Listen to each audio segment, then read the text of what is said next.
বৃষ্টি যখন পড়ে রে, তোমার কথা মনে পড়ে রে, মন আমার কেমন কেমন করে।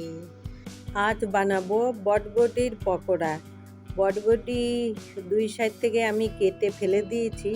আর তারপরে জিলাপি যেরকম প্যাঁচ হয় সেরকমভাবে করে প্যাঁচ দিয়ে নিতে লাগবে। এই যে দেখেন কত সুন্দরভাবে আমি প্যাঁচ দিয়ে নিয়েছি, খোলারও ভয় নেই। একটা আবার আমি দেখিয়ে দিচ্ছি যাতে প্যাঁচটা যাতে না খুলে যায়। এখন আমি নিয়ে নেব ব্যাটার তৈরি করার জন্য 2 চামচ বেসন লাগবে, চালের গুঁড়া 1 চামচ, হলুদ, লবণ, লঙ্কার পাউডার দিয়ে মিক্স করে নিয়ে আমি অল্প অল্প জল দিয়ে একটি গাঢ় একটি ব্যাটার বানিয়ে নেব।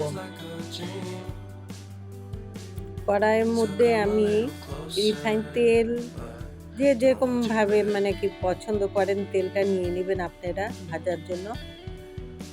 আমি তো এখানে রিফাইন তেল নিয়েছি। বটবটিগুলো বেসনে আমি চুবিয়ে নিয়ে একটা একটা করে তেলের মধ্যে ছেড়ে দেবো, লাল লাল করে আমি ভেজে নেব। আপনারা লাইক সাবস্ক্রাইব করে দেবেন, আমি একদম ভাইরাল হয়ে যাব আজকের এই রেসিপিটা করে। সবাই ভালো থাকবেন, সুস্থ থাকবেন। এখনকার জন্য টাটা। আবার পরে একটি নতুন রেসিপি নিয়ে আপনাদের সামনে হাজির হয়ে যাব।